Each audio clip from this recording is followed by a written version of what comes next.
see my Chloe? I let her out of her pen while I did my chores, but she hasn't come back yet. I think she's lost. Please, can you help me look for her?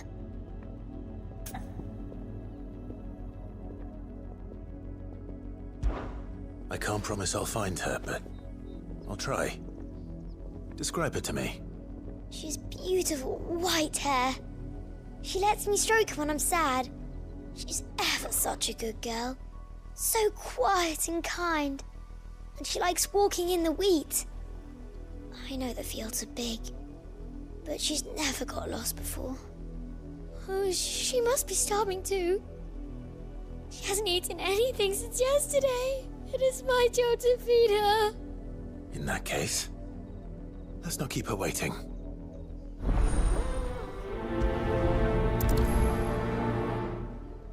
That's a lot of field to search.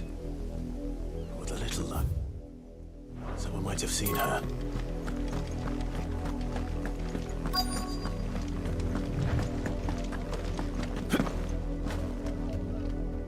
You work these fields? I need to ask you something. A branded. And an outsider at that, judging by the lack of manners. Why should I help you, eh? You tell me that. Because a girl from the village asked me to find her pet, Chloe. Have you seen her? Chloe, is it? Oh, little Lisette's plaything. Last I saw, the filthy creature was sniffing about the windmill. That girl's old enough to know she should tie her pet up when she's finished playing with it. The windmill. Off with you now. I won't have idle branded underfoot.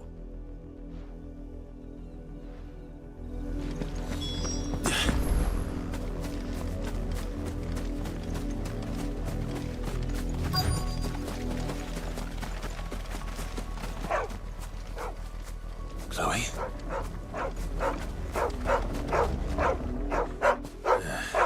More brown than white. You're not Chloe, are you, girl?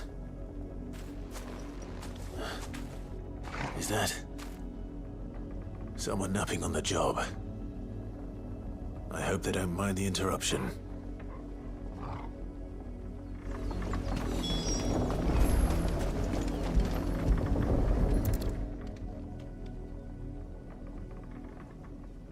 The crystal's curse. Chloe, I was calling you. Didn't you hear me? What? Get up now. You've slept long enough. It's time to go home. Chloe? Why did you already turn into a rock? I only made you do a bit of magic. You knew you were my favourite. None of the other Chloes had pretty hair. It could be months before Dad gives me another one. I have to wait until they're too tired to work anymore. Is that all she was to you? A plaything? Do you really not care that she's dead? She's not dead. She's a rock. That? The crystal's curse? That's just how she died. And now she's gone forever. Giving another bearer her name won't change that. No, don't say that. It's true. And without that brand, she would have been just another girl. Somebody's daughter. Just like you. But Dad said bearers don't have parents. They do. Parents that give them away. Families they'll never see again. But you became Chloe's family when you took her in. Remember that. And remember her.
If the people of Moor are as intolerant as Isabel says, it's no wonder the Empire never sent my unit here.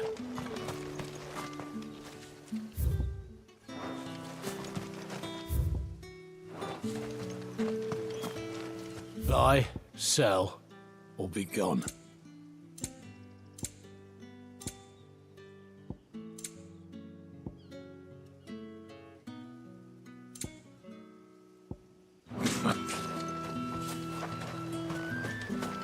Weren't expecting any new brandy until the new moon. You don't think he's a deserter, do you?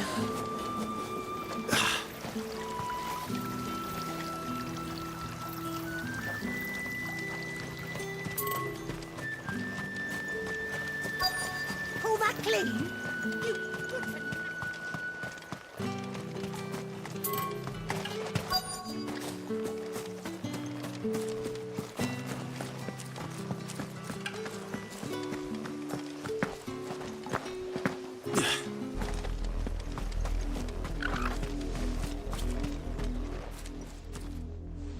Are you Bertrand? The dame sent me. Sounds about right. Only time I hear from her is when she wants something. Well, go on then. What is it? One of her courtesans has gone missing, and I need to find her. A soldier who may have information on her whereabouts is rumored to have come here to meet with a trader. Many traders stop to peddle their wares on their way to the capital, but only one's been seen quarreling with a soldier. Is he still here? The trader? Oh, yeah. Stubborn sod stood his ground till the soldier got tired of shouting, from what I hear. If you seek him out, keep your head down. Fact is, folks round here would sooner hang a branded than help him. And that's even with the dame's brooch for protection. Understood.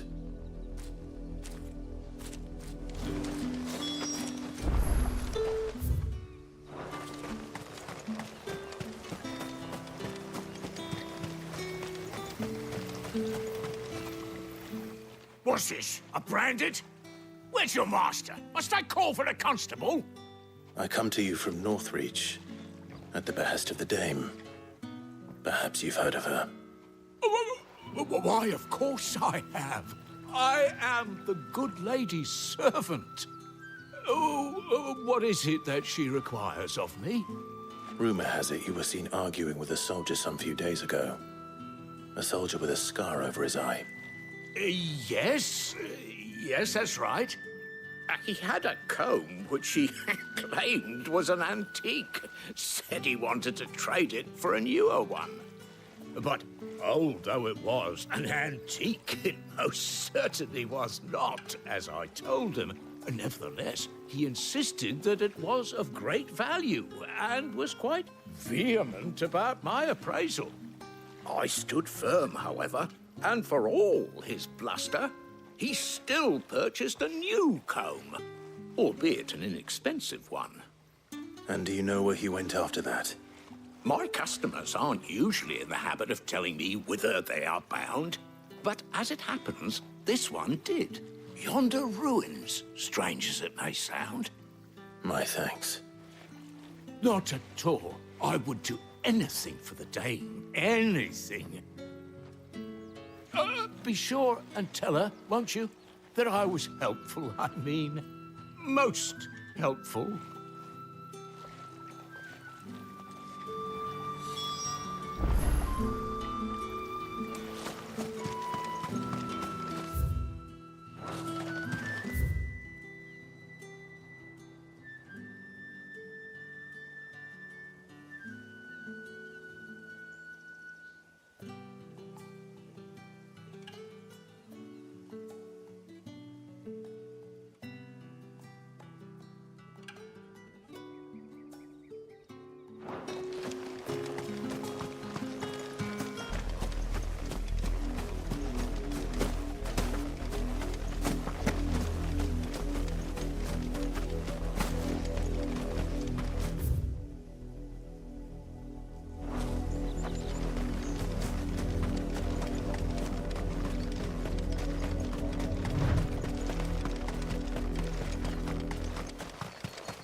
It smells of death here, Torgal. Wolves. We can't let them get any closer to the village.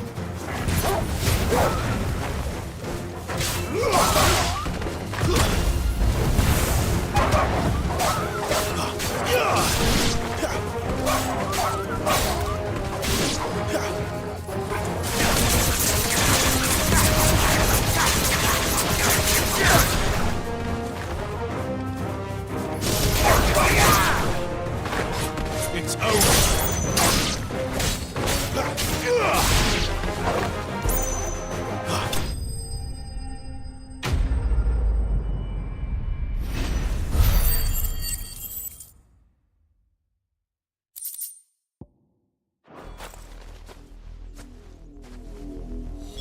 Damn it all. Bodies. A man and a...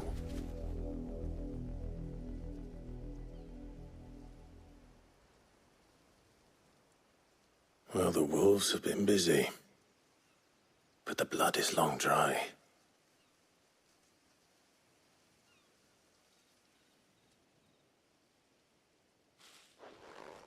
So it is you, Tatienne.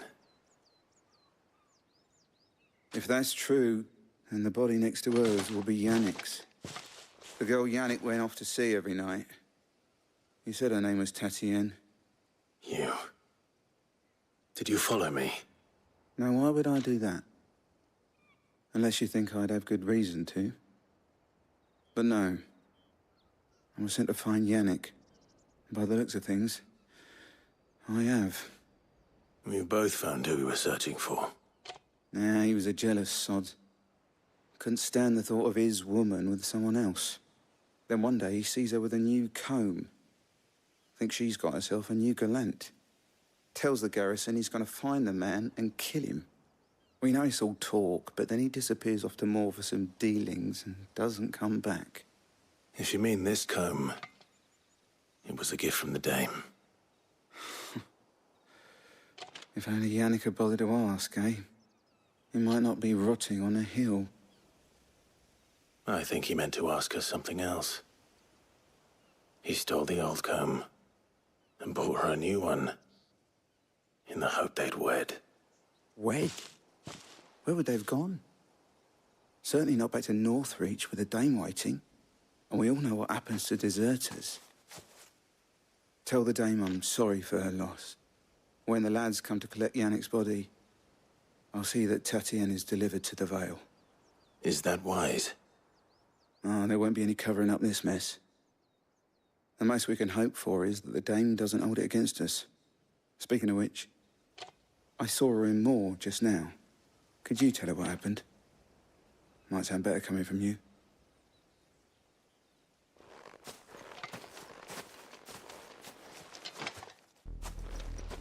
I need to tell Isabel.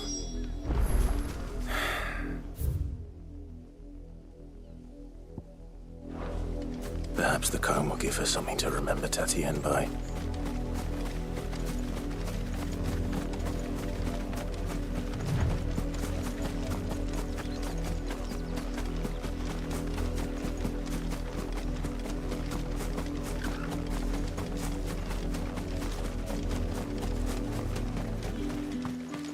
If it was a message that... You are still in one piece, I see. You will be pleased to hear that your companions have arrived.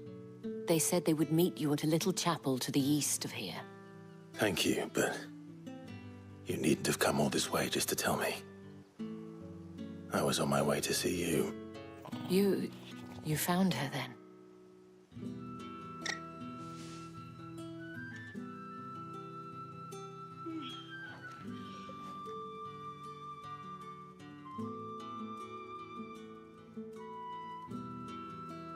I see. My dear Tatienne. It is by no means uncommon for a client to fall for a courtesan. Especially a client who's young and far from home. But rarely do such tales have happy endings. I found this with Tatienne. I believe it was yours.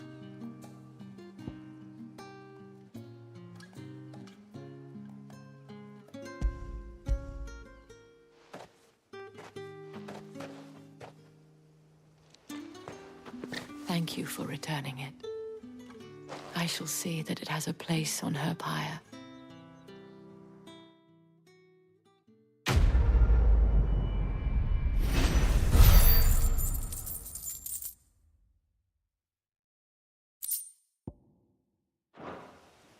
I should go. Before you do, I have one last gift. A token of my thanks. The Vale counts among its patrons several high-ranking officers of the Imperial Army. According to one of the looser-tongued gentlemen, it would appear that the legions are planning to march south. Or to mention the same thing. But did he mention that it was all of the legions? This is no mere skirmish. Were I to guess, I'd say the Emperor planned to abandon the capital. But that couldn't possibly be true now, could it? Take care, Clive. I will. And thank you again.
Any trouble on the way? None worth mentioning. As I was telling Jill, it's worse than I thought. The capital's crawling with soldiers. And here I am, the deserter come home. Which is why we'll be taking the back door.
Cheer up, you two.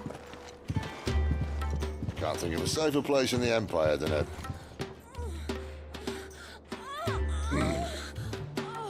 brothel. Really? Doesn't seem very private.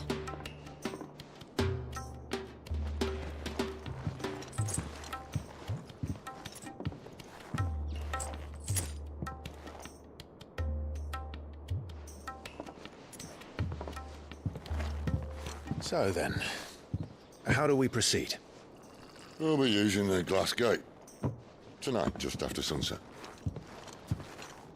Where the shards are loaded for transport. That is one of the most heavily guarded points in all of Sambrek. But not the most, which is a start. Besides, I know a shortcut straight to the heart. A shortcut. And how exactly did you come to know about this fatal chink in the Empire's armor? Let's just say I may have attempted something similar before. And may have ended up running for dear life after being discovered by Bahamut, but that's not important. Sid, if the Mother Crystals truly are the cause of the Blight... If? You wound me, Jill. What I'm trying to say is, if the powers that be know all of this, why do they sit idle and allow it to continue? In case you haven't noticed, the God-fearing people of this realm and their pious leaders care for but one thing, themselves. And they'll do whatever it takes to hold on to power. The rest of us are just a means to an end. The moment you raise your voice against them, you're decried as an outlaw, clapped in irons and slung in a cell to rot. An outlaw. Whoever controls the crystals controls the realm.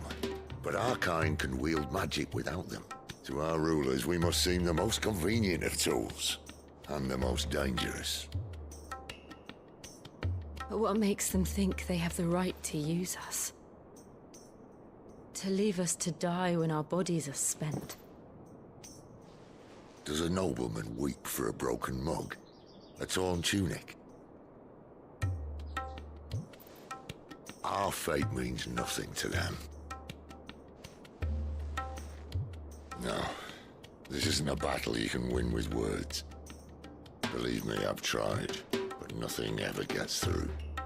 The world is simply not ready to listen. So to hell with talking. If they won't give us a say, we'll decide our fates another way. You can't blame a man for wanting to bring an end to all this, can you? I can't. But what of all the people you mean to rob of their comforts? Are you happy for them to call you outlaw? Sid the Outlaw. Aye, that'll do me. You might at least pretend to take this seriously. Have a little faith, Jill. Even if you don't think much of my choice of digs. If it means my deeds will be remembered, I'll gladly play the role of villain.